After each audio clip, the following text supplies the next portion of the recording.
Just a typical day. A one-shot written by SpyroForLife and read by SpyroForLife. It was a typical day in the Dragon Temple. Ignitus and Cyril were playing Mortal Kombat. Ignitus was Blaze, and Cyril was Sub-Zero. Cyril was winning. Voltaire was examining something under his microscope. What a fascinating microorganism, he muttered to himself. I'll show you, microorganism, Ripto shouted. Pterodor was watching Family Guy and singing about how the bird is the word. Cinder was reading Cyril's diary out loud while Sparks sat next to her and listened. And today I saw that pretty dragoness next door cleaning her in-ground swimming pool. Man, what a view I had from the window with my binoculars, Cinder read. Sparks burst out laughing. Cyril paused the game, much to Ignitus's annoyance, and said, Is that my diary? Oh my god, I hate you! He ran crying into his room and slammed the door.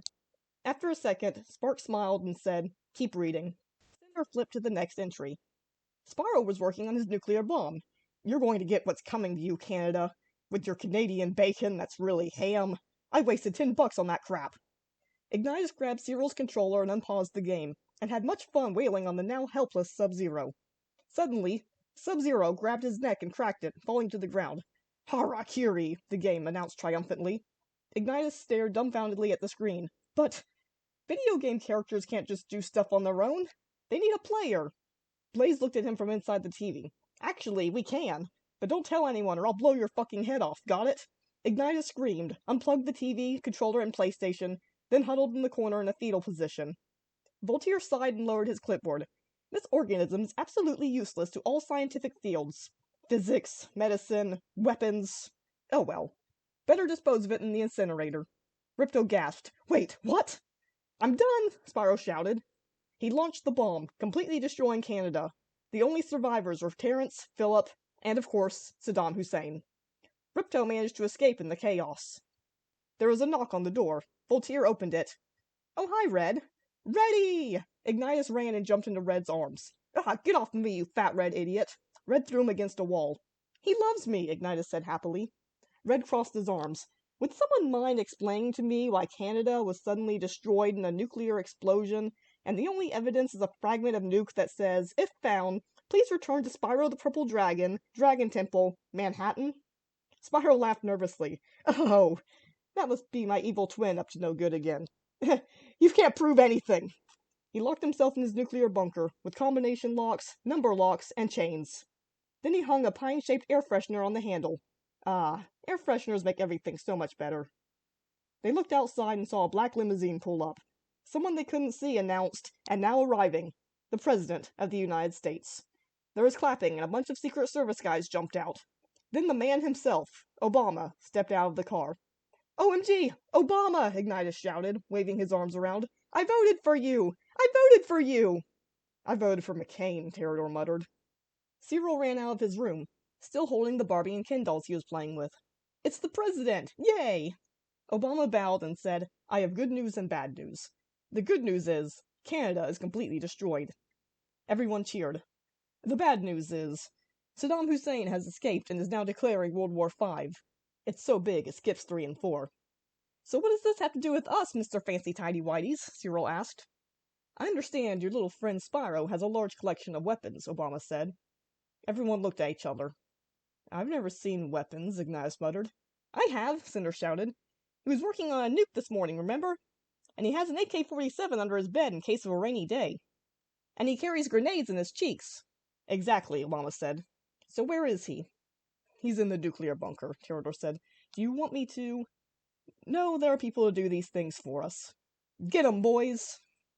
A bunch of army guys ran in out of nowhere and ripped the bunker open, ordering Spyro out at gunpoint. Get out of the bunker! Out! Get out of the fucking bunker right now! Spyro ran out. Jeez, it's called knocking. Spyro, we need your help to defeat Saddam, Obama said. Forget it, you filthy Democrat. I have the freedom of speech, and I'm using it to say that I refuse to help you. You can promise me anything, but I won't help. 5 minutes later. How did he talk us into this? Spyro demanded, flying a fighter jet and shooting down a bunch of tanks. He used the power of Twinkies, Cinder replied, shoving a Twinkie in her mouth as she popped the pin off of a grenade and threw it towards Saddam's ground troops. The power of Twinkies! Team Twinkie! Yay! Sparks cheered as he swiveled the turret gun on top of the jet and took out some enemy jets.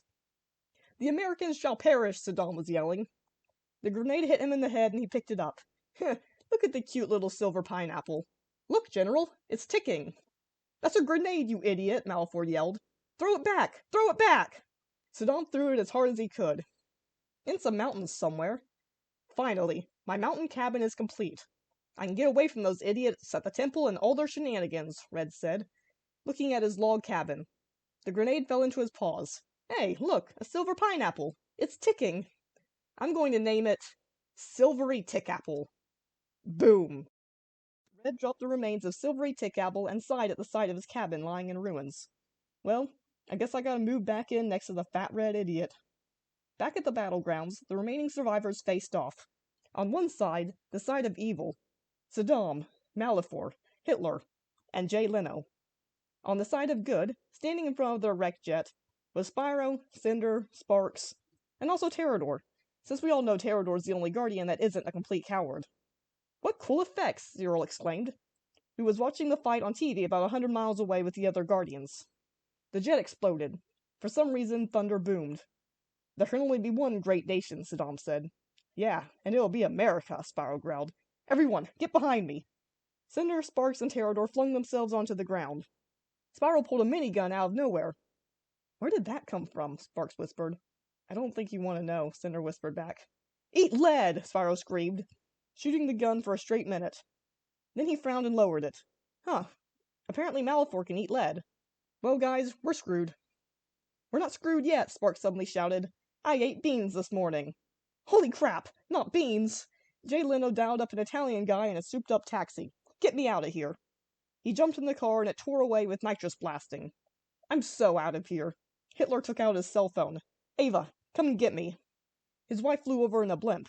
Get in the blimp, she shouted. Hitler jumped up into the cab and the blimp flew back toward Germany as fast as it could. Malfoy calmly turned to Saddam and said, Well, my shift's over. I'll see you in hell one day. He shook Saddam's hand and flew in the opposite direction, which left Saddam alone to get Sparks' mighty gas. He was blown far over the horizon by the beanie goodness of it. Spyro sniffed in disgust. Ugh, Sparks. Have you also been eating sweaty old socks? No, it was Cinder's sports bra. Get it right, Sparks yelled in exasperation. Cinder fainted. Obama drove up in his limousine. Guys, get in the car. They all jumped in. Terrador slung Cinder's body in, not bothering to keep her head from smashing into the doorframe on the way. He threw her into the back. They drove back toward Manhattan. New Orleans had been destroyed in the war, but no one really noticed. Guys, that was awesome, Obama said. The war is over, and everything is back to normal. Hey, where are we going to have Mardi Gras from now on? Sparks wondered. Las Vegas, of course. Yay! I wonder whatever happened to Saddam, though, Spyro said. Oh, don't worry about him, Sparks said. We won't ever have to worry about him again. Several hundred miles out into the ocean, on a tiny island that was perfectly round and only a few miles in diameter, the local tribe was celebrating, for the sky god had fallen into their midst. I'm not a god, Saddam screamed as the locals danced around him with torches and flowers. He had been tied to a chair. An offering to the mighty Tutu Sky, a young woman said, shoving a snake into his mouth. He spit it out. I want to go back to Canada.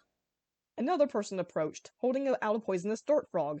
An offering to the mighty Tutu Sky. Saddam's eye twitched. Help! Back in Manhattan, things were pretty much back to where they were at the start of this story. Ignitus and Cyril now played Midnight Club. I'm winning, Cyril shouted. No fair, Ignitus protested. You have a Porsche and I have a freaking police car. Terrador, Sparks, and Cinder were watching Phineas and Ferb. Hey, where'd Perry go? Sparks wondered. Voltaire was examining a bird specimen strapped to a lab table. Its vocabulary is incredible. I'll show you vocabulary, Sniff shouted. Spyro was setting up another nuke. Russia will be sorry they ever messed with us, he muttered. World War VI, I bid you hello. Mwahaha.